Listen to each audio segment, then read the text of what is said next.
All righty, I think we are live. If there's anyone out there that can send us a comment just to confirm that, but I assume we are. So, morning, Riley. How you going, mate? Mate, I am fantastic. As the club said this morning, objectively, it's the best day of the week. We've got a Carlton game tonight, and it is huge. It is enormous, and we're going to find out a lot about our club. Absolutely, and it is such a massive game, and a game that we've been pretty much written off by a lot of people, including the bookies, with very similar matchups, but with even bigger ins and an improved squad and team this week compared to last year when we got heartbroken after the Sirens. So I really think we're a big chance. And look, if we can get a full squad of Bluebaggers in the crowd there making noise, I absolutely feel like that the Port Adelaide team will feel that and will feel the pressure of that. So what are your thoughts on that, mate? I agree. I think it's obviously it's a massive game. I like the team selections this week, although I would have liked to have seen Parks play. Obviously, he's out with a bit of a hamstring, Nick, they announced last night. But I think Williams is a tick. Kennedy, he deserves to play. He was good when he came on as the sub. That's a tick. It's a very good squad we're bringing in. I'm really looking forward to seeing Mitch McGovern come into the side and see what he can do. And it's really big. I'm glad that Setterfield, and I think Dow tonight, he will be the sub. He wasn't named in the VFL side today, but I'm glad they're just going to go back. They're good. They can be very good footballers. We know what Will Setterfield and Paddy Dow are capable of. It's just they need to find some footy, get some touch, and earn selection. It's good to see we're keeping that selection integrity and not just going with forced changes through injury. Yeah, definitely. And I'm really looking forward to Gov as well. I think that just helps Harry out for the first time this year, having him in there. Like 100%. we had the three-headed monster. We're building that up for so long, and Harry's just had to do it with his one big head for so long now, you know. And I think just having Gov there, no matter how he performs, as long as he gets that ball to ground, clunks a few. But I just got a feeling, you know, if you're playing VFL, even though they're only scratch matches, he's obviously gone out there, given it his all, followed his team's instructions, and kicking a few goals as well each game. I think it's a really good sign. So he's definitely ready to come in and should have a really positive impact, put a lot of pressure. And let's face it, our midfield has been on top with the clearances. If we can just get that efficiency going into that 50, even kicking it just as efficiently as we can to the hot spots with Big H and Gov there and the Smalls running around, I think it's a massive improvement dynamic-wise on our forward line and our transition from midfield into forward line. We just got to keep getting those quick clearances. Absolutely. And, you know, these are the sort of games for mine why we brought Zach Williams into the club. We're going to need class and efficiency going inside forward 50 tonight. We know how good Port's defence is. He's a very good user of the ball. He's tough. And this is a night where he's really going to shine. And just, you said a comment before about the crowd tonight. I was looking at ticket sales. There isn't very many left from what I've seen.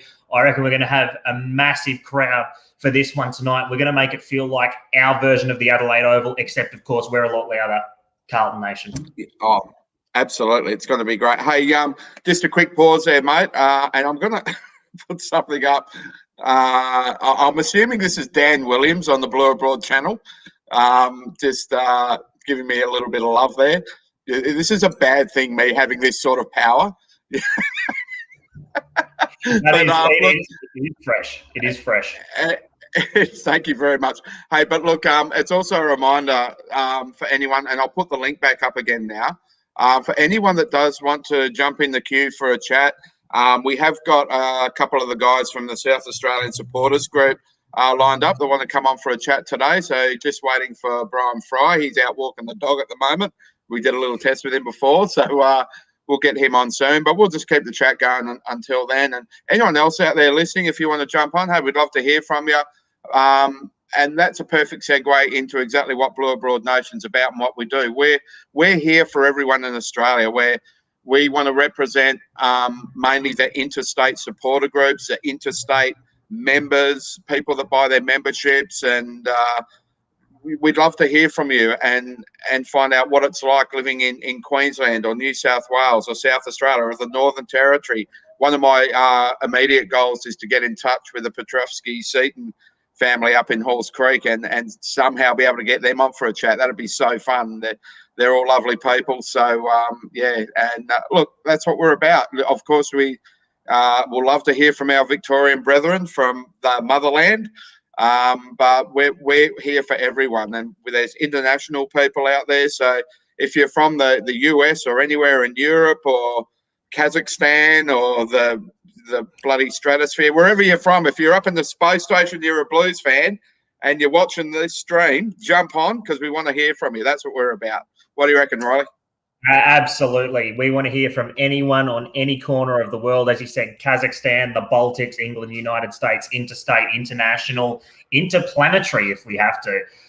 That's what this show's about. We just want to connect with you guys. It's a good time to chat, and it brings perspective into how big this supporter base is when you do these sorts of things and you get to talk to people from different little pockets. Because no matter where you go, I remember you saying, Johnny, to me last week, when you were living in Dubai for a time, and you'd see people walking around the street in Carlton jumpers. It just shows how big this club is and how big the reach can be. It is just phenomenal and extraordinary, and I wasn't exaggerating either. Like it just was crazy. And there's a bar there called the what's it called? The Aussie. It's the Aussie something pub, right? And it's a sports bar. They got the big screens everywhere. It's in the older part of Dubai, and you find this bar. Oh, it's just called the Aussie Bar. It was at one of the Hyatt hotels, and the guy who was the licensee and manager of the bar was a Carlton supporter. And I walked in there for the very first time, and he's behind the bar, like most really good licensee bar managers, running around doing everything with his Carlton jumper on. First person I had to talk to, of course, when I walked in there. We became friends. The AFL did a practice game over there, Collingwood and Adelaide one year, and we all organised a bus for AFL fans in Dubai to come and have a drink at the Aussie Bar and then go down to Abu Dhabi to watch this game. And guess what? It was half full of Carlton jumpers. It's crazy. The brand, the Carlton brand, how popular it is.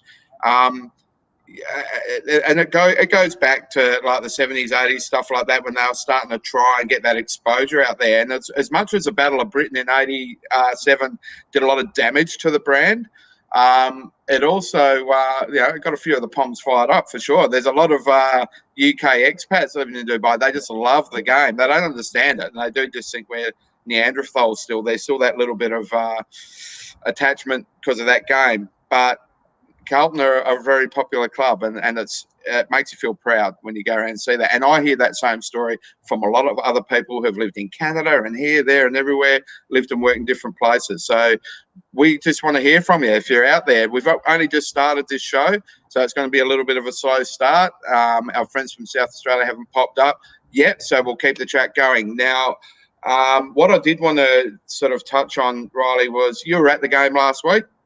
I was. Watching the Blues overcome with a fair bit of adversity and horrible conditions the Suns. Not a lot of credit, not enough credit, I feel, was given to that win just because of the conditions and how the game looked because of it. But you were down there at ground zero, mate. From your perspective, how did you see that performance? And maybe just in reflection from the Fremantle game, compared to now, do you feel like we improved again, or do you think that was just a really good, tough win under adversity? I think it was the win that we had to have. That was mine going in. I knew it wasn't going to be a pretty game. I think I said about 15 times alone in the third quarter. We looked a little bit jittery there at stages, but we just needed to settle down and bank the 4 points onto this week. And that's exactly what we did. I thought it was a mature win. It certainly wasn't one necessarily for the purest. Conditions were really hard.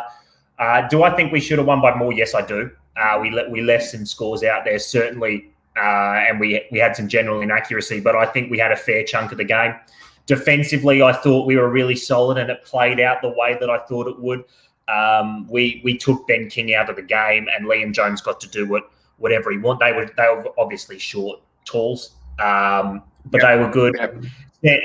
Sam Docherty basically did whatever he wanted. I thought I guess mature and gritty is probably the best two ways I can describe last week. Because there was a lot of things that didn't necessarily go our way from a obviously Saab was running around hurt and there was a few little niggles out there. But we played through, we played tough. And I'm with David Teague on this. I thought the last quarter was really impressive. You can get frustrated when you're not getting the results on the board for your dominance, but we shut them out of the game. We just went, it was anyone's game at three-quarter time, and we just went, all right, enough's enough, shut them out of the game. We didn't give them an opportunity. We just did it. We just did it.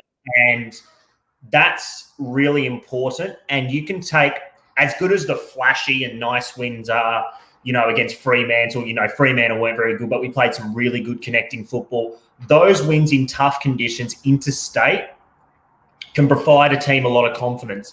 And, it just brings that momentum, as we mentioned, to tonight, which is a massive game. So we should have our tails up. We should be feeling good about ourselves. We're going to have a better team on the park tonight.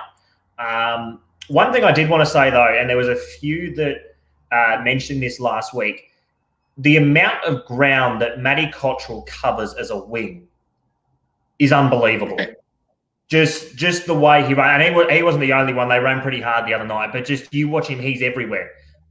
He's got a bit of grunt about him, and for someone that was a supplementary pick, with of course Michael Gibbons, who we all know and love, we got a bit of a player on our hands. I think he's a pretty good one. Yeah. It was a bit of a shame about Parksy. To be honest, what my schedule's been like this week, and I've done as best as I can, but I didn't actually follow up to find out what the injury with Luke Parks was. Can you touch on that at all, Riley? It was a low hamstring. He basically had a little bit of a low hamstring strain. He nicked it on Thursday at training, so it's not a major one. It shouldn't be too long. But it's one of those ones where obviously you can't play next week, and you assume probably the next couple of weeks. But long-term damage, it's not there, which is good because we've got a few who are going to be out for a little while. Of course, the likes of Jack Silvani, he's now out for a month. Zach Fish is now out for another month. Obviously, we had the news of Marchbank last week. Jack Martin, there's a few on the list. So thankfully, it's not a long-term one, because I think he's another one who's been very encouraging in his first couple of weeks. Especially with his defensive positioning, you could notice it at the ground as well. He cut off a fair few options for the Suns at times, which is very good for a second gamer. So he'll be back better than ever, I'm sure, very soon.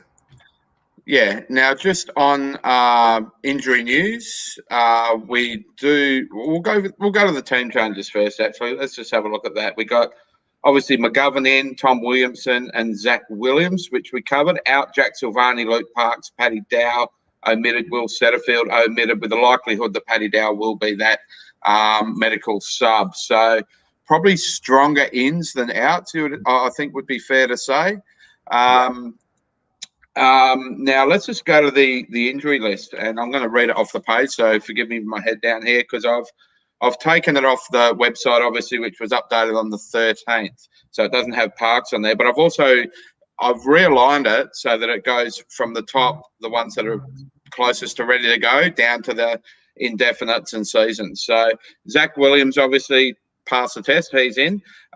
David Cunningham was a test as well. He'll be playing in the twos, or maybe not. We're not sure. These things can change.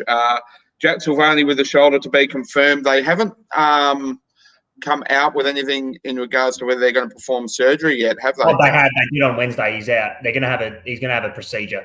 So that's been now extended for a month, I believe. So he's still he's going to be a little while off. But I guess with that sort of shoulder, when you do it 2 times in a month, you've got to have a relook at it, and you've got to think if surgery is an option. And as long as he'll do his rehab, he'll come back in about a month to 6 weeks' time, and he'll slot back in pretty nicely, I imagine.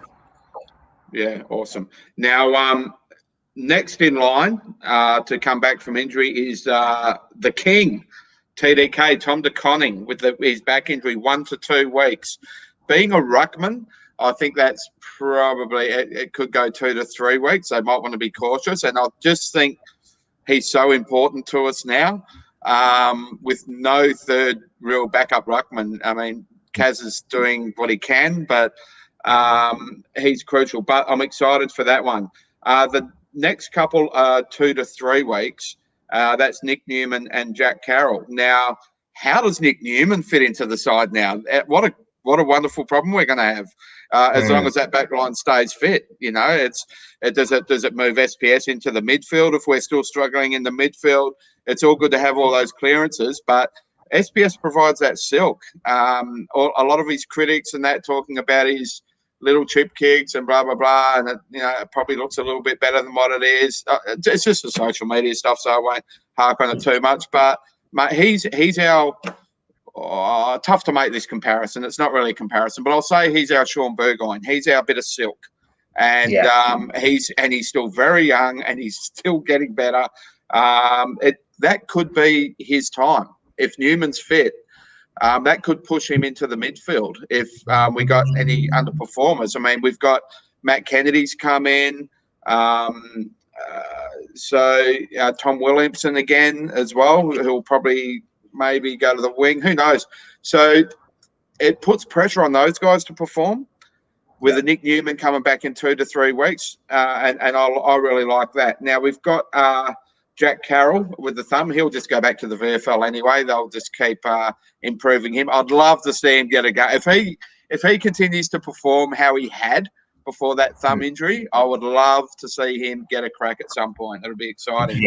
Obviously, Fisher and Martin 4 weeks away, a month. Brody Kemp 5 to 6 weeks.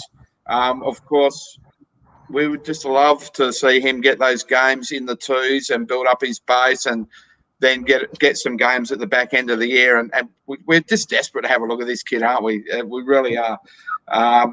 Oscar McDonald, 12 weeks. Charlie Curnow, indefinite, whatever that bloody means now. We're all sick of that word with him. God's sakes. It just changes with him. Like, it's going to be maybe after the first third of the season, and then it becomes indefinite. It just gives you no confidence with what's going there, even though we know that Carlton is such a transparent club that lets their members know exactly what's going on. And I don't want to be too harsh because I was on the committee of WA Blues and got relationships with the club there, and they do what they do, and they're wonderful people, but we love to criticise them. So there you go. That's what we get paid the big bucks for, boys. Caleb Marchbank's season, of course. Well, that was just a cruel blow for the young fella. And, we've all been giving him a lot of love. So while we're here, heaps of love to you out there, Caleb. I hope you're doing well. You better be watching the show. Otherwise, that'll be the last love you ever get, Caleb. So there we go. Now, you've been doing a bit of VFL commentating in the past and looking to do it again. Are you going out there today to Icon?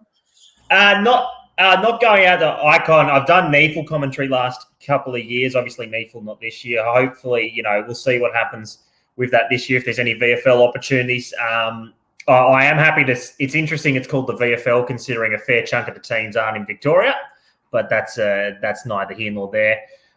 We actually play today Southport at 2:00, so that should be a pretty interesting matchup. Southport are a good side, so that'll be a good test for the guys. I mean, you've got players in that Southport side like Andrew Boston, Connor Nutting, those sort of players running around. So it'll be good. It'll be good to get a result and start the VFL season off well. I guess with our VFL side, it's really an unknown. We're not a known quantity, really. I mean, looking at the team list, there's a couple of, even from the non-AFL listed players, which some of the positioning was a little bit strange. I think I saw Cody Hurst, who in my time and when he was affiliated with Sydney, he always played forward. He's starting in a back pocket today. So we're a bit unknown. It'll be good to see. With your namesake in the other pocket there, Riley Stoddard. Oh, I'm just going to say this now.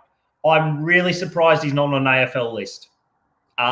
He's a very good footballer. I thought he was a bit stiff to be delisted by Sydney. I know Matt Rendell rates him pretty highly, and I think he'll get another chance. Maybe not with Carlton because we seem to have 400 halfback flankers, but we'll see. we'll see how he goes. I think for me though, there's a few at VFL level that are really going to be pressing and want to play well. Will Setterfield's one. So they named him on a wing to start today. Now, my exposure to Will Setterfield, and I'd love to know your opinion on this. He's not a wingman.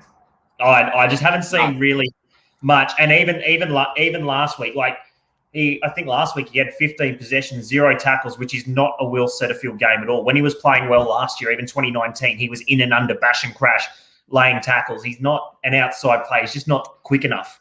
And it's weird you mentioned that, and I'm glad you mentioned it because it's such a similar setup for him there again in the VFL as it has been in the seniors, because you got Sam Philp on the other wing, so it's like the Setterfield Cottrell combination again. It's a weird one. How's he gonna? Is it something the club really want him to be? Because I don't see that we're massively short on wingmen, so I don't know why they're doing that. Cottrell's performing well and he's getting better every game. Philp is only going to keep getting better and put pressure on. Philp will be the one putting pressure on Cottrell, I feel. But Williamson as well, if he can get back into form and get his mongrel back and pushing up to the wing, yet to be seen. He's got a lot of work to do. Get the trust back from the coaches and the supporters. I think old Willow, love him, and we all forget very quickly what he went through with his back injury and all the heartbreak, the promise he showed, and he came back well. So give the kid a go. So Setterfield, why they've got in Lockie O'Brien named as the centre, as the on ball, as the main man in the guts, and then you've got Alex Murkoff, James Parsons, and Sam Ramsey. Why couldn't you squeeze Setterfield into that centre line as a centreman, just in and under, getting that ball? You would still have O'Brien and Ramsey as followers. I think the AFL listed players in that side should be probably getting more opportunity. I know they're going to be trying to win and have continuity in their side, the VFL as well. But isn't there bigger fish to fry? There is. Obviously, you can't fit them all in. I think Will Setterfield's problem, and we want to fit him. We want to fit him into the side. The problem that I think he has, we have so much of the same in our midfield at an AFL level. Yeah. If we just think about, we'll just run off name. Cripps, contested inside beast. Matt Kennedy, primarily contested inside beast. Ed Curnow, contested inside beast. You can't fit them all in. You need some variety. Williams wins a lot of contested ball, but he's in out. Walsh in out. So if you just put Setterfield in there as well, it's just going to be a lot of the same, and we can get exposed for leg speed. So I think that's the problem. Now, moving him to a wing, he just doesn't seem to suit the role right now. I know he'd be working hard on it, but it goes away from his strength. It almost looks like they're trying to fit him in because we know what he can do, but they can't put him where he should be playing, if that makes sense. Just because we've got too much of the same at the moment. Yep. And I wonder if we're doing Cunningham a disservice as well. I mean, he's named again on a half-forward flank. That's almost now feels like he's being pigeonholed into that role. Why wouldn't you, with my theory of how to get Setterfield into that inside mid role and get him playing and doing what he does, putting pressure, so if anyone doesn't perform, he's ready to go in there, bang, and help Cripper out. Why wouldn't you push Cunningham up onto the wing and take that wing spot in the twos? He's fast. He's known for his leg speed. That was his thing. He has had a horrid run with injuries, but play him into it. Just let him play his game. And as a coach, just get him to do the running patterns, get the Ks into his legs as a wingman should.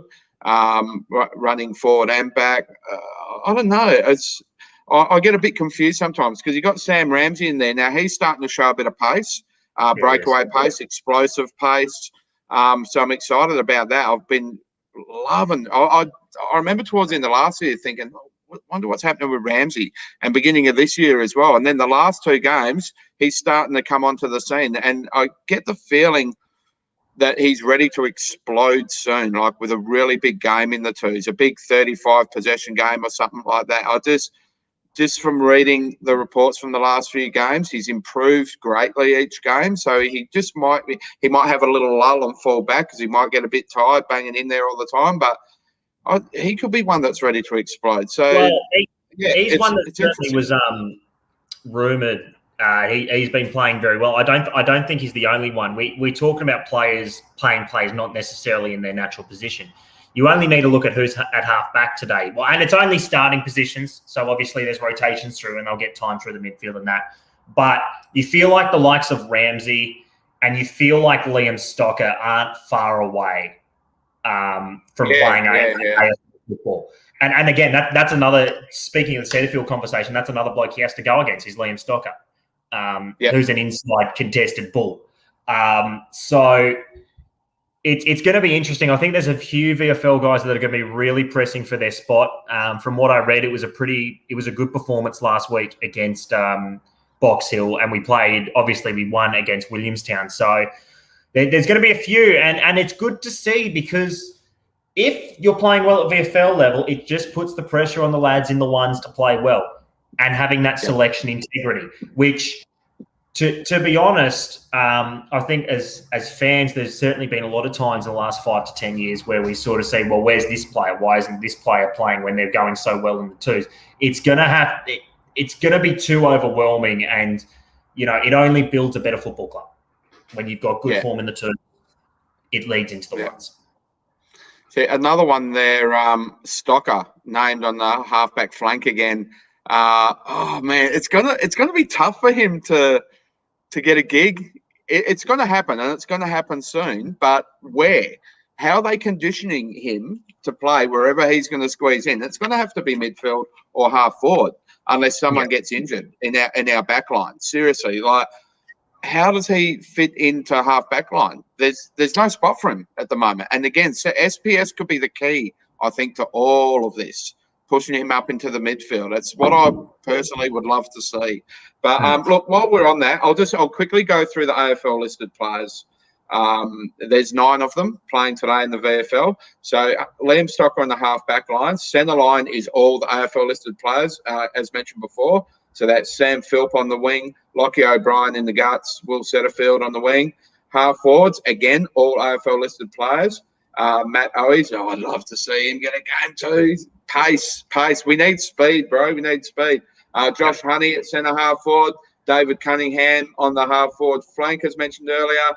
And in the forward pocket, Corey Durden. Now, hasn't Ben Crocker and Corey Durden been a surprising little Batman and Robin combination? And it's round 1 of the big stuff for the VFL today, so can't wait to hear from that. And the followers, of course, Sam Ramsey is in there as one of the following brigade. But yeah, Corey Durden. I hope he just keeps ticking along like he is. He's a forward pocket. I like the fact that we are playing him as a specialist forward pocket to learn his craft, and he would be getting plenty of bets time at training. And you can see what the bets time has done for Gibbo. So that is crucial. And I'm just loving the fact they're not going to, hopefully it doesn't happen, where they try and shift him around and expand his game by getting him in the midfield or here, there. Nah. Leave him in the forward pocket. Let him become the next Milne or Betts or what. Let him be the next big, exciting forward pocket. Just let him do his craft in there. Give him all the confidence in that position. Who cares? He's never going to play anywhere backward of centre. Just forget about it. The way the game's played, they all push up to the centre line anyway. They all push up the ground in numbers, but he's never going to run and help out in the back line. And good. He's too little anyway. So you want him just when that ball spits out. That's where a couple of years just doing nothing but learning forward pocket craft with Betsy, Fisher, Gibbo, all of these guys around. So I've said it for as soon as Gibbo came into the squad that he was going to be our Poppy. and he just still plays like Poppy. Reminds me of Poppy when he was at his peak at Hawthorn. And I'm still loving what Gibbo's doing for the team at the moment. So good luck to the VFL team against Southport this week. Just the Ben Crocker, Corey Durden combination. I can't wait to hear reports coming out of that game, Riley. Me, I think I'm going to say this right. By the end of the season, we'll see Corey Durden get some game time in the ones, and I think it'll be a string of games together. He's played against men last year at the Sandful. He's one that he's working in because he had some troubles in the preseason, but there was a lot of hype around him in the preseason, how well he was doing, even when you were reading the Carlton website. So I don't be shocked if he plays later in the year, and it's only going to be a good thing. They got the comment up there from Dan Williams. G'day, Dan, Pommy and Oz. I think Riley has nailed it. It's like we're playing FIFA and playing the top 22 players regardless of position. At this stage of a rebuild, we should have 3-year plus playing their best ops. Now, we had our conversation. I swear before I read that, I think Dan's definitely on the same page as us. Matty Dunn, he's jumped on there with the Josh Honey question mark. Well, I like it, Matt, and I like the fact that Josh Honey's playing centre half forward, toughest position to play. Even in the modern game, it's it's an interesting one. Who we got there? Toddy's popped up there. Murphy out, Stocker in. Oh, the Murph haters. They're out there. They're out there. Murph's doing all right. And I'll put my hand up and just say that I definitely was on Murph's back. He had a couple of poor games. He was looking like an old man. I think the coaching had a fair bit to do with his turnaround. And I'm loving it. I'm loving that he's still playing, and he has to keep playing well to hold his spot. And these young fellas have to start setting the world on fire to replace him now. And that's what we want. And that's awesome. Now, I'm not going to put any more comments up because we've just had our good friend Brian Fry from the South Australian supporters group, Carlton Supported Network group, jump in. So I'm just going to get him in there on the stream. Brian, can you hear us? Yeah, no worries. All clear. How you going, mate? What's the weather like down there in the City of Churches, mate? A bit overcast this morning. Just got back from our morning walk. So, yeah, it's all good, all fit and ready and raring to go for tonight. Nice work, mate. Now, one more question before I throw it over to Riley. What's it been like this week? You've been bumping into many Port Adelaide supporters in your travels or at work or anything like that? Are they a bit bullish about it, or are they smoking Winnie Blues with flannelette shirts out the outskirts of Alberton? What are the Port Adelaide supporters up to out there in Adelaide this week, mate? Yeah, they're still pretty cock-a-hoop, even though Richmond roughed them up a bit last week, which was good. With their injuries, and a few go in with question marks, like Rosie with his ankle and a few others. So, but they're still cock-a-hoop. But, that's Port Adelaide for you. You either love them or hate them over here. You certainly do. Now, Brian, going into tonight, we've won a couple in a row. A lot would argue the sides we played haven't necessarily been top 8 opposition. They had some injury troubles as well.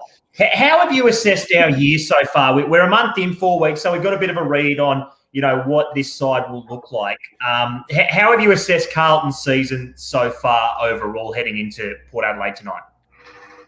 Well, over the years, Carlton haven't been a very good starter to a season. They haven't come out and done what the Bulldogs have done 4 and zip. They've always been a slow starter. So, the first game, you give them a bit of latitude, but they played poorly against Collingwood. I mean, De Goey has never kicked, 5 goals again in a game since against us. I think we were a bit down on him and that.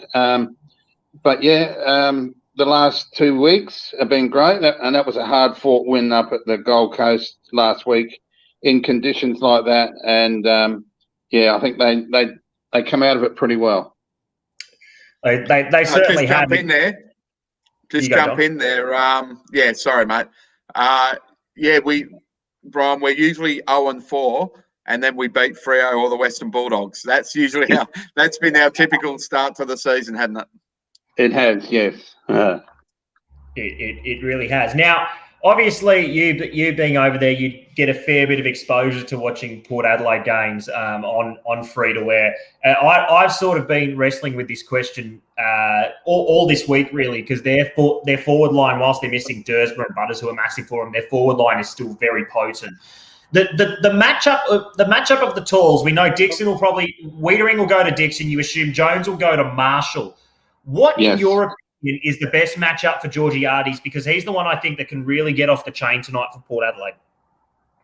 Yeah, you've got to be wary of him. And the new guy, Jones, he looks a bit bullish, the way he played against Richmond and that.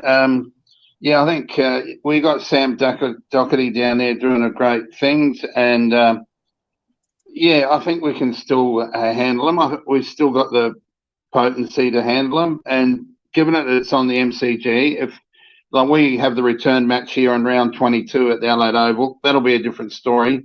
You'll have all their fans and that, but I think with all the crowd and more numbers allowed to attend the game, I think they'll have the crowd behind them, and they'll be right. Now the ins and outs for Port Adelaide. I'll just quickly go through those, because I think this is where it gives us a slight edge when it comes to the ins and outs. So I think it's fairly universally agreed that our ins are probably stronger than our outs. But conversely, I think Port Adelaide's ins are not as strong as their outs. So obviously the big outs is Xavier Dersma and Zach Butters. With the injuries there, that hurts them immensely to their structure and their setup, pace, attacking, damaging players. Peter Laddams and William Drew both omitted. We had two players omitted in Paddy Dow and Will Setterfield, so that probably almost cancels each other out. So their ins, Todd Marshall, Miles Bergman, and Boyd Woodcock. I don't know much about Cocko, the old Woodcock, and I don't know much about Miles Burgers, the old Bergman, but I do know that Todd Marshall's a big in for them. But I think overall balance, McGovern, Williams in, as opposed to Woodcock, Bergman, and Marshall in for the power, with them losing Dersma and Butters. I just feel that gives us an edge as well. So we got the similar balance and matchups as we did last year, but we've got a slightly stronger team in this week than we did last year, and they've been weakened. I'm liking it. What do you think, Brian? Yes, I'm along the same lines as you. The ins for Port, Bergman and the other dude, we haven't really, Woodcock or Foot Dick, whatever you want to call him. Stiffy, they call him at training, I think. Stiffy, the old Woodcock. Stiffy, do they? Oh, the old Stiffy one, eh? Right, okay. Well, I haven't really. Well, I don't really tune in and specifically watch Port Adelaide games. I watched last weekend because I thought Richmond might have stitched them up like they normally do. But so I'm only going along the lines of what I read in the paper or see on the news reports. But I don't really follow them. Well, 0.0, but only at times against us. But so I think we have the better end, and this will be the year that Mitch McGovern stands up. So let's hope he can play as good as his brother did last night. Yeah, absolutely. Yes. Now, look, I'm going to jump in. Sorry, Riley. I'm going to let you steer the ship with this next guest because I've just blabbered on too much like I always do. I got a bit excited over here in Perth as we do. And we'll touch on your father's time in Subiaco a little bit later as well. Now, Brian, quickly before you go, quickly explain to all the listeners out there, you're involved with the supporter group in South Australia. What does it mean to be a part of that and to be a part of the club and contribute in your way to the local supporters in South Australia? And then we'll bring on, we've got an awesome guest coming on after that. So, yeah, a bit about the supporter group, the involvement, and what it means to you, mate. Yeah, like the supporter group has been going all the time, but now it's stepped up with the way Carlton do things now. Obviously, they put it onto us to organise functions, but when they play live, they organise most of it.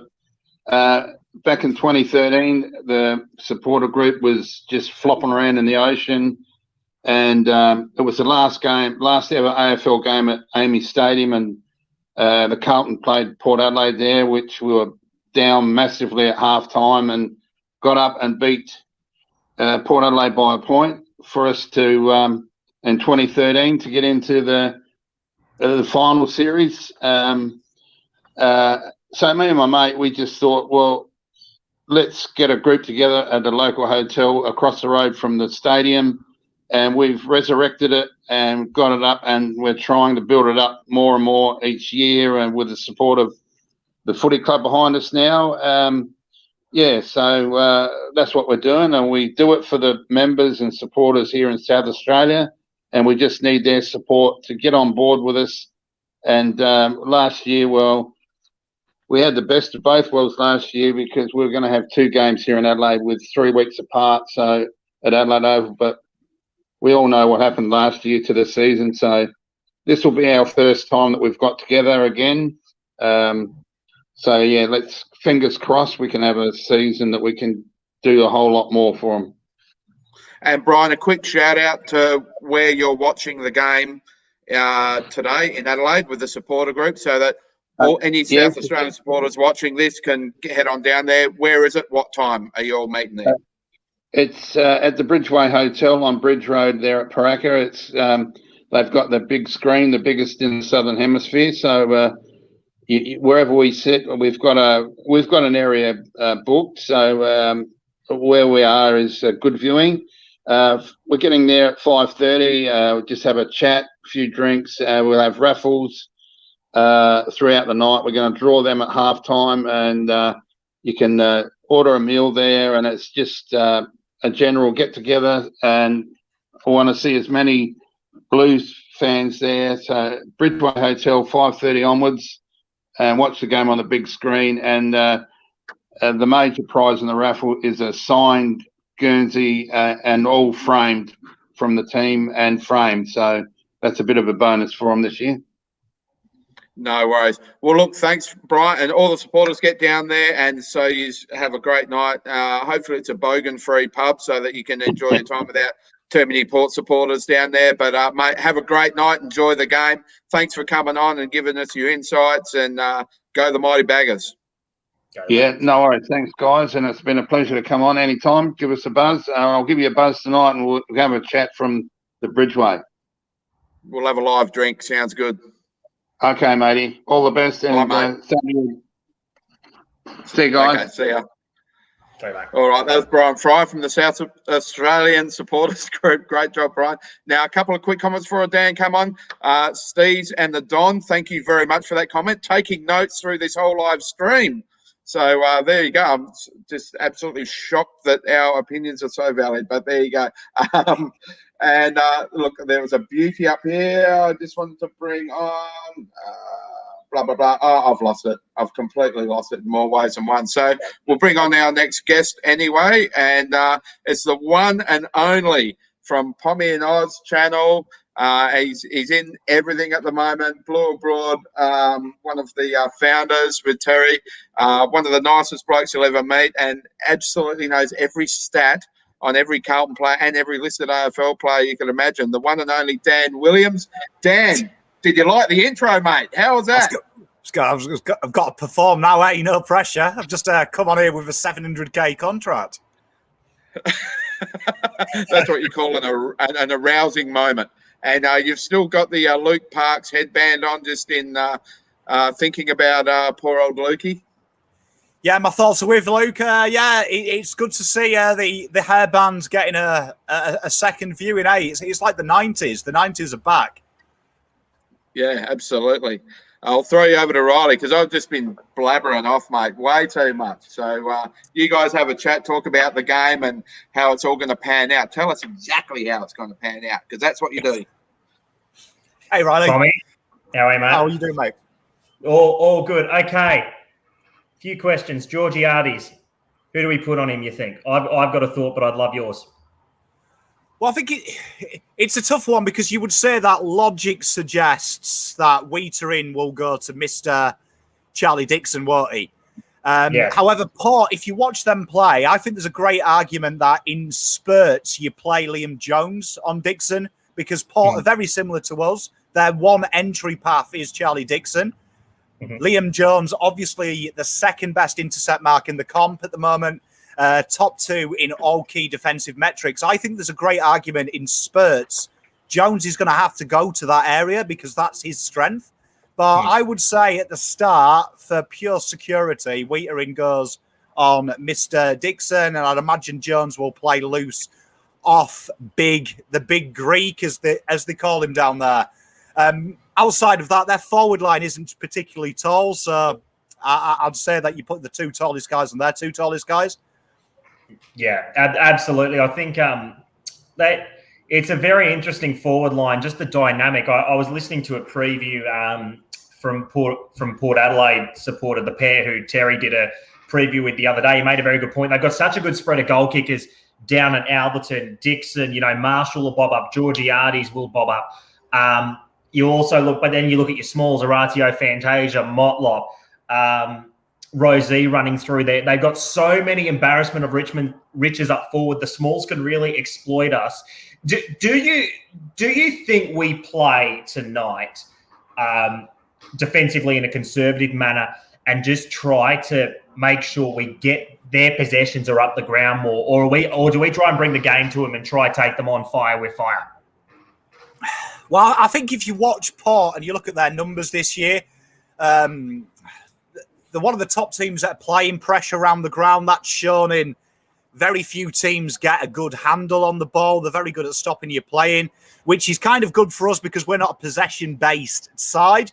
So I'll say that what we've seen is that they're very, very rhythmical. You've got to break their rhythm. Once they get their hands on the ball, they're very good at controlling the tempo. As they demonstrated against Richmond, Richmond came hard at them. They could control Richmond's tempo, which didn't allow Richmond to do Richmond things. As we saw last night, Richmond doing Richmond things is probably the deadliest thing in the AFL.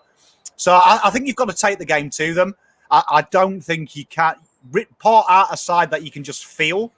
You've got to ruin their little rhythm. You've got to bring it to them. So I'd be expecting Carlton. I think the back line, like you say, they've got a very great depth of goal kickers, haven't they? I mean, yeah, top 3 in the comp for goal assists. They really do share it round. And you look at them goal assists, they're predominantly coming from the forward line.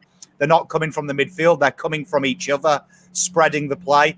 So it's got to be, the defence has got to be on fire because their forward line is their strength, but their weakness is their susceptibility to turnover and transition, and that's our strength. So it's if this was a boxing match, you would watch this all day long because it's the aggressor versus the best counter-puncher. I think the most unhidden stat, though, for Carlton, and this is where I'm excited, is we're the number 1 clearance side in the competition at the moment. And that is where Port are literally top 3 at limiting opposition clearances. So it's a great, both avenues are really good for a game. So it's going to be really who wants it more. We'll learn a lot about the boys this week. We will. Yeah, good battle of attrition there to see who gets on top. Hopefully we can. We really need to be honest, with the clearances, especially with McGovern back in the side. Otherwise, it'll be a waste. Now, just on that, interesting comment here from Brodie Marston. I consider Levi on Dixon, if he's getting away from us, allows Wheaters and Jones to be more attacking and dangerous in the air. It's, it's a huge call. Well, what do you think of that, Dan? Mate, I live in big calls. I live in them. I mean, when you look at Levi as a defender, body on body, it makes sense. Dixon's not particularly fast. He's more physical. I think that's why I like Liam Jones on him. I know last year Dixon got away from Jones, and that was the big bugger there with Carlton fans. I don't blame Jones for that per se. I blame the coach, because the coach should have made the change. I think the way that you beat them is the way they beat you, and it is through Dixon. You watch Dixon play. He brings it down to his talented smalls really well, or he can hurt you himself. He's the ultimate forward. So that's why I think you've got to have an option to stop him impacting the game. So Levi is one of them options. Personally, I would like to see that. They aren't very tall up forward. So Jones and Wheaterin should be able to handle Dixon, because the Greek freak up there, he's still a young player. So all you've got to do is put a body on him. He's going to rely on the ball. He can't do it for 4 quarters. No young forward can. He's a very talented man. So Dixon's your channel. But I think Liam Jones, his entire career has been proving us wrong, hasn't it? So I can't see Liam Jones getting beaten 2 games in a row by Port Adelaide. I just can't see it. He's playing very good football. He's in a great bit of form at the moment. I mean, top 2. I mean, you look at his numbers and more at Collingwood, they're almost identical. You're dealing with at the moment a Moore who has probably got a proper degree, because we know Moore's got a degree in politics. It's not a real degree. So Jones is probably the better option out of them 2. Yeah, I just... You go, John. Go on, Rob. You go. I was going to say... I was just going to say, to add to the Brody comment, I think Levi, they'll play heavy forward minutes tonight simply because now that Port Adelaide have Aliir, that tall susceptibility they had last year isn't really there anymore. And Jonas and Cleary are very good defenders, and they'll be able to come off and support. So we need a third tall tonight. I don't think we can afford to put Levi back, because then they can just go 2-on-1 on Harry all night, and then they'll back themselves in against McGovern. So it just goes back to problems we had. Levi, honestly, for me tonight, Levi, and I'm going to be brutally honest, there's a lot of people out there. He's working his way through injury, playing a role tall, backup ruck option, and they're saying he's working in the year. It's time for Levi Casbolt, honestly, to put up or shut up. Not that he's doing the talking. It's time. We need him to perform tonight, because his first month of the year was a little better last week, but let's be real, and he will get directions from the coach. Cosmetically, from our eyes, he has been bloody ordinary. It is time. We need him to perform. We can't afford to have a liability out there tonight. It's time for him to perform. Simple. I mean, Spawn, you look down the back, Aliir is their icing on the cake. He's their Liam Jones. He's going to be looking to intercept. And they're playing a different defensive structure to us. We play the traditional 2 talls, one of them being loose, and Lockie Plowman kind of acts as that lockdown to allow Liam Jones to play loose. What Levi's got to do is he's got to stop that option. He's got to make their 3 talls have to body up to our 3 talls. The minute that stops happening, that's where Aliir will just literally spend all day intercepting that ball that is inevitably coming into Harry. So McGovern and Levi, huge job today. One of them has to kick an early goal and basically say to their backline, you're going to have to monitor us, because if you monitor Harry, we're free, we'll kick goals. I think the most important cog for Carlton today is Mitch McGovern. I think he is huge for Carlton. And if he can get 2 or 3 goals, we'll win this game without a doubt. Yep. Fogarty versus Aliir, another matchup. That's from Peter v. Bluebagger. Peter, that's not one I would have thought would happen, but interesting couple of guys in some pretty good form. Yeah, I think it's because the way that the AFL, I love this, because the way the AFL dropped their team sheet, that's never the matchups, but it's almost like the coaches do it just to annoy fans. I mean, we've had some great ones in the past. If you're a Carlton fan, we've had Lockie Plowman playing on the wing. We had Caleb Marchbank named as centreman once, so don't read too much into that. But the big fog has got a huge job today, because their ability to transition is a strength. You look at their halfback flanks. I always get worried that Darcy Byrne-Jones hasn't been in much form recently. Once he gets off, he's basically your wish version of Jaden Short, really. If you buy a dodgy pop-up ad and you order Jayden Short, you would get Darcy Byrne-Jones. So Fogg's probably got that in mind. That's probably his role. He wants to bring that intensity. It's a great game because I know we talk about the outs, and I'm never a big fan of outs because I would say both sides are hurting from the outs. But a credit to our list management, the people we've brought in for the outs that we've got, this is as close to the best 22 as you can muster, really. And it's pretty good. I mean, Zach Williams coming in due to injury, it's pretty good, isn't it? Yeah, yes. and let's face it, their outs do hurt them more than our outs hurt us. And that's probably opinion more than anything else. But Butters and Dersma, that's massive. Hey, I knew this would happen as soon as Dan William comes onto the show. Credibility follows. So we got the comment there from Steves and the Don. You guys sound very credible. You all confirm what I think I know. So good on you, Dan. Thanks for your contribution. Now, mate, you've been awesome. Cutting you off a little bit short on what I normally would because I just love talking footy with you. But we've got one of our awesome interstate members who's involved with the supporter groups and all of that, who's just popped up and on cue. And I'm probably going to run overtime anyway because I'm enjoying the conversation, so long as Riley doesn't have to go to the gym or, I don't know, what dance classes. I don't know. What do you do, Riley? Well, after this, I'm going to commentate a game of football. So that's... that's right. See, I told you I'm getting on. Have a great afternoon, gentlemen. Have a great afternoon. Great show. I'm really enjoying it. Thanks, Pommy. Yeah, thanks, Dan. Thanks for your contribution, mate. You're a legend. We'll get you on again soon. Cheers. Thank you. Good on you, mate. Bye. That's Dan Williams, mate. He's just probably the best person to talk to in regards to the analytical side of any game of AFL, let alone Carlton game. So great that he popped on there today. Now, I'm going to bring Chris Beach into the conversation, just in keeping in line with our show and what we do, bringing in interstate supporters. G'day, Chris. How you going today, mate? Good, John. Yourself? Not too bad, my friend. And where are you today? What state and what city? Where are you from? Melbourne, Victoria, to the motherland, as they say. To the motherland. Yeah, well, see, you are interstate to us because we're from WA and Queensland. So we like to let the aliens come on every now and then and say g'day. So it's great to hear from you, Chris. Now, likewise, boys. Likewise.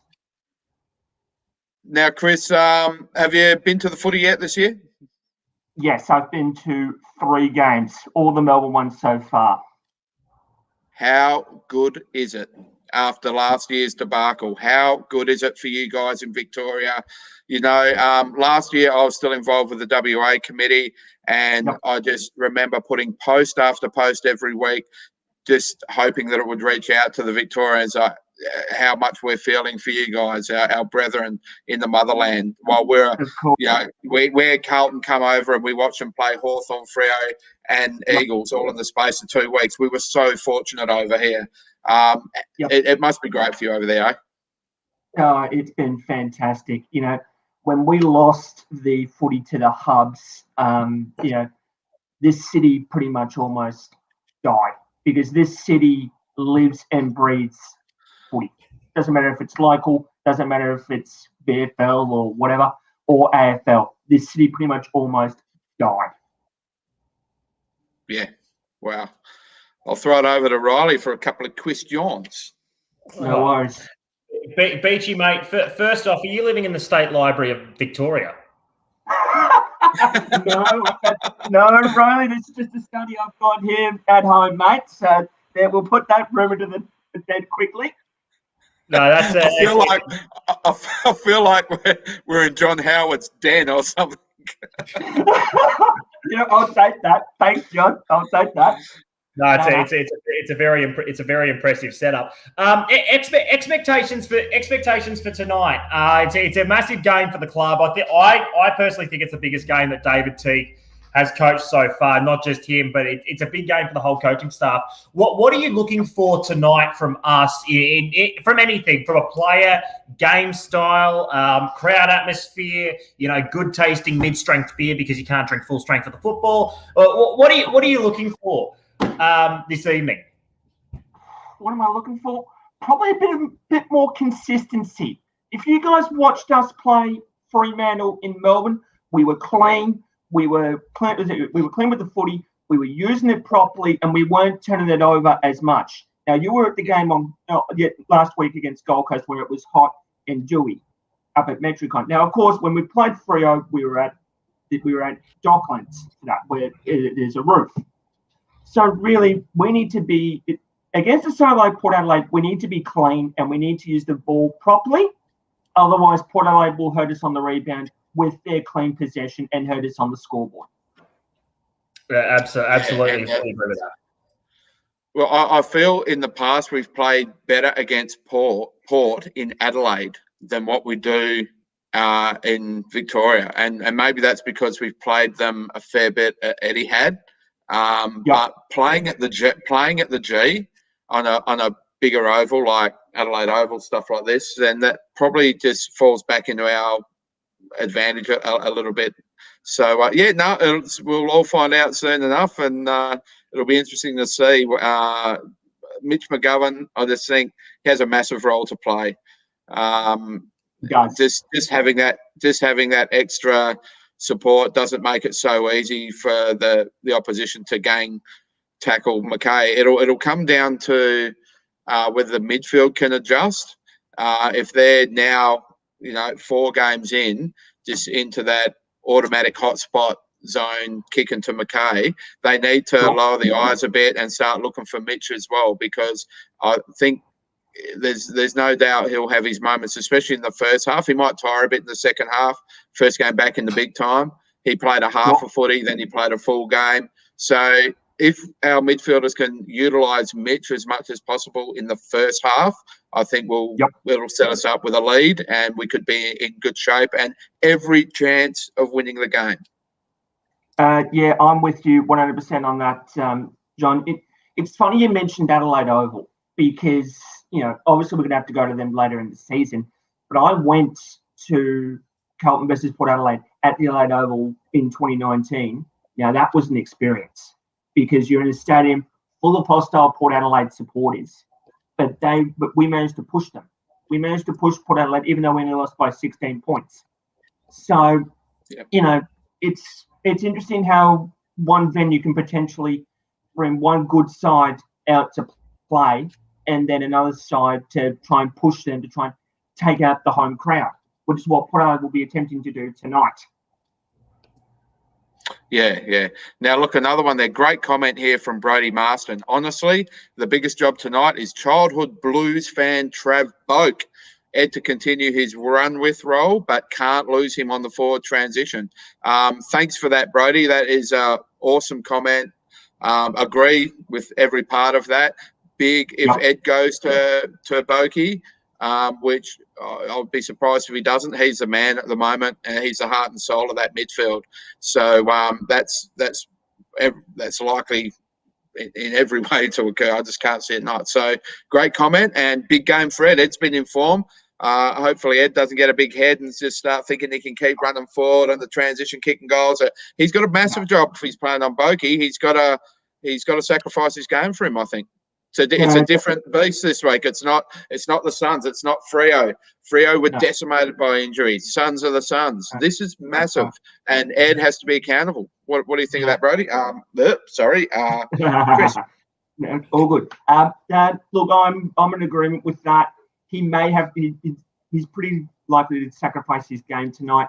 Although we can't have all eyes on Travis Boak, because if we do that, then we're allowing someone like a Wines or a Rockcliffe, if he's playing, to run rampant across us with Lysette just going down like that off the ruck against Pitter, who will, by the way, have his hands full tonight against Lysette. Yeah, and here's another one. Just a converse comment with the Kerno from Gus201. G'day, Gus. Thanks for the comment. Ed Kerno needs to tag Dan Houston. He's their main user from their back 50. He calls all their switches, take him out of the game, and they'll have to rely on Burn Jones, who's an average kick. You know what, guys? This is what I love about footy. This is, the different opinions and thoughts from everyone else. It's the passion, and everyone has different thoughts. My thoughts would be Sard to Houston, and yes, that would mean Sard would have to play maybe slightly more negating role, like a little bit more accountable role, but Sard could also hurt Houston very much. It's a weird call, but I just like that matchup, whether it be on the half back or the half forward. Play Sard on him, just really freak him out. No, and I think sometimes I think sometimes you look at in the past, and you look at the history of great coaches in finals. And please, I'm not comparing myself to a great finals coach, but it sometimes takes that out of the box thinking to surprise and put a spanner in the works of systems of other coaches. And that's something I'd like to see David Teague evolve with being a little bit instinctive as well, because it's still bloody footy to me. So I think that side of it's important. No, that's a great call, actually. I mean, Sard for me has been fantastic for the 3 games I've been to, including the one that I didn't quite go to, which was on the Gold Coast.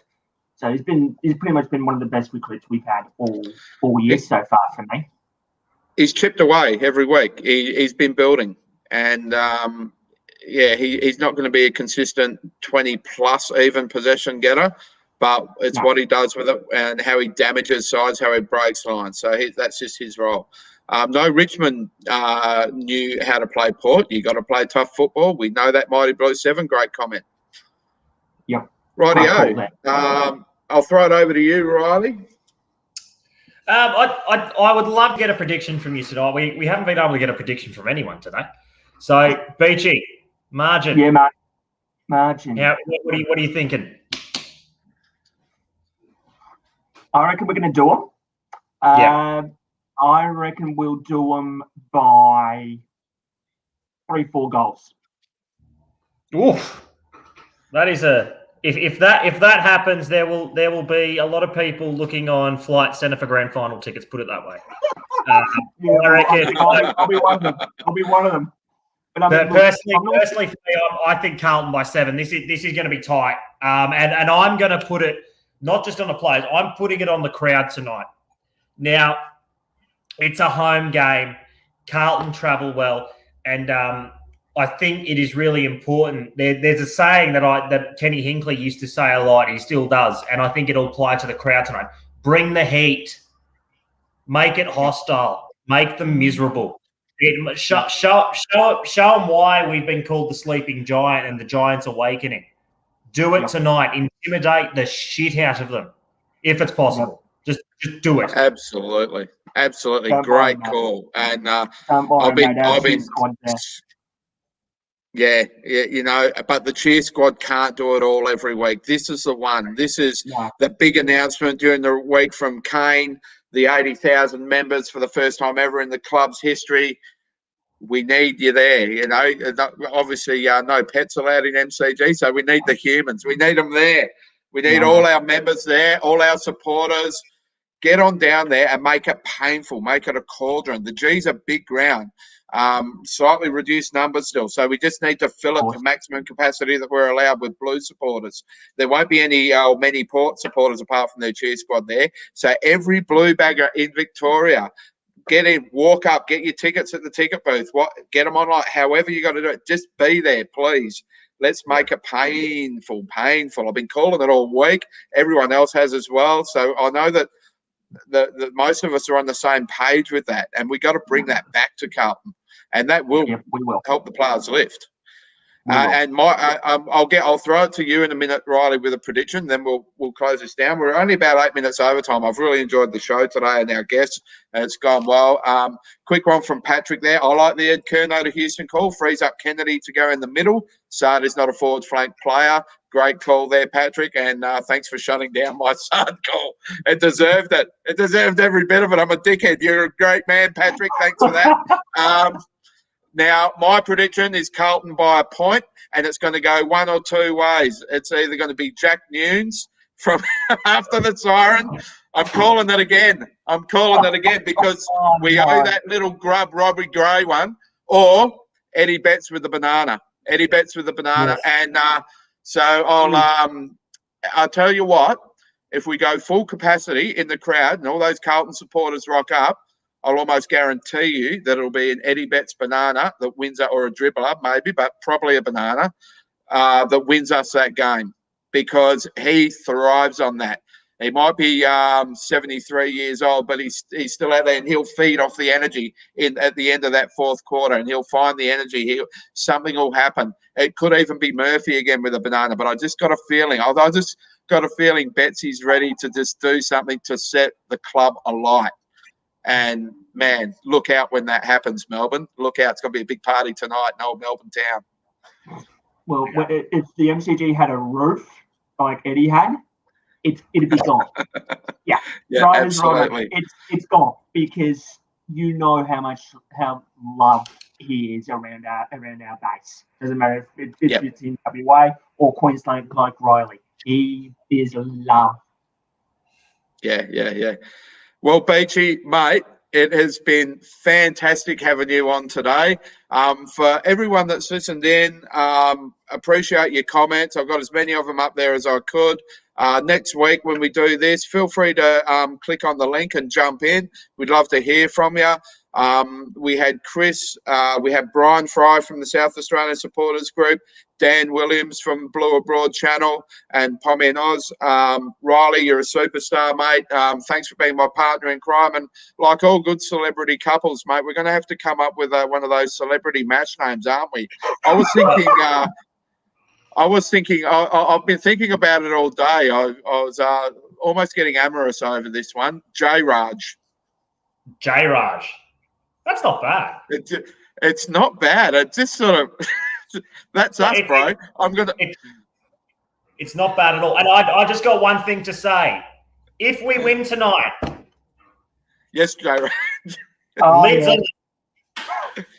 Lifting the lid. Oh my God. You're going to need a mop for your ceiling in the bedroom, my friend, if we win tonight. I can see it's going to get messy everywhere for every Carlton supporter all over this great country of ours, all over the world, the Omniverse. It's going to be a wonderful night. Let's get all of those supporters and members down to the crowd. Guys, thanks for coming on. Beachy, thanks for jumping on at the end there. Riley, you're a superstar, mate. Looking forward to next week doing this with you again. Everyone enjoy your footy this weekend. Go the mighty Bluebaggers. My earbud just popped out.